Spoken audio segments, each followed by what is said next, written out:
شهر رمضان الذي أنزل فيه القرآن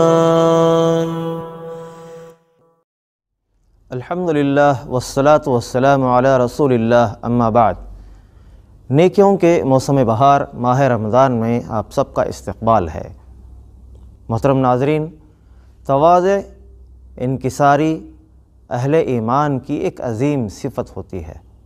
وہ زمین پر فخر و غرور کا مظاہرہ نہیں کرتے، بلکہ اللہ کی رضا کی خاطر تواضع اور عاجزی اختیار کرتے ہیں۔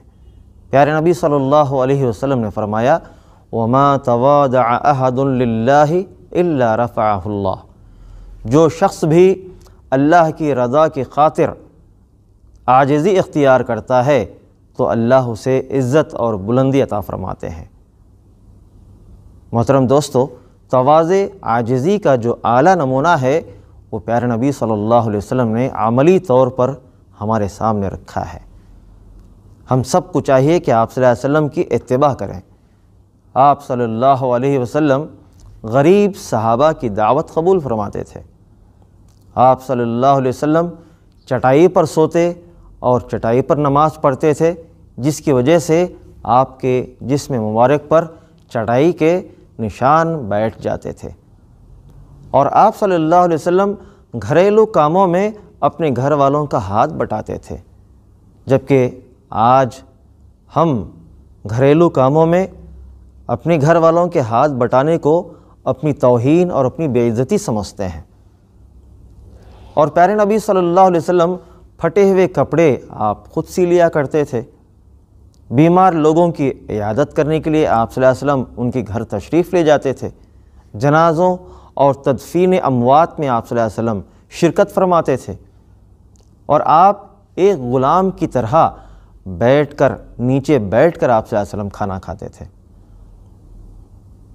آپ صلی اللہ علیہ وسلم کے افطاری کے کھانے کے متعلق حدیث میں آتا ہے کہ چند رطب تازہ کھجوروں سے آپ صلی اللہ علیہ وسلم روزہ افطار فرماتے، اور اگر تازہ کھجور نہ ملتے تو ایسی صورت میں چند خشک کھجور سے جو ہے آپ صلی اللہ علیہ وسلم روزہ افطار فرماتے۔ اگر خشک کھجور بھی میسر نہ ہوتا تو پانی کے چند گھونٹ کے ذریعے آپ صلی اللہ علیہ وسلم روزہ افطار فرماتے، اور یہی کیفیت جو ہے آپ صلی اللہ علیہ وسلم کی سحری کی بھی ہوا کرتی تھی۔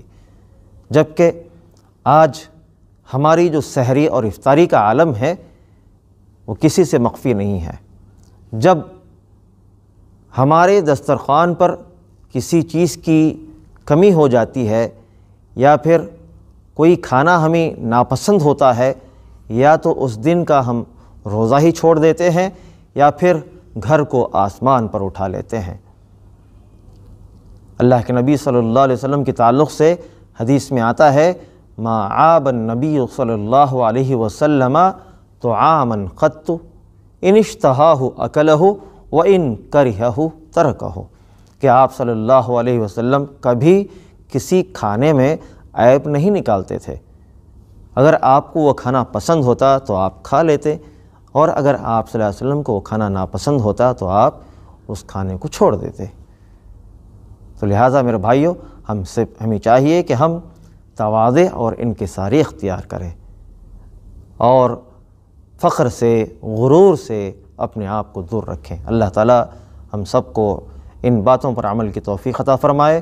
وآخر دعوانا ان الحمدللہ رب العالمین، والسلام علیکم ورحمۃ اللہ وبرکاتہ۔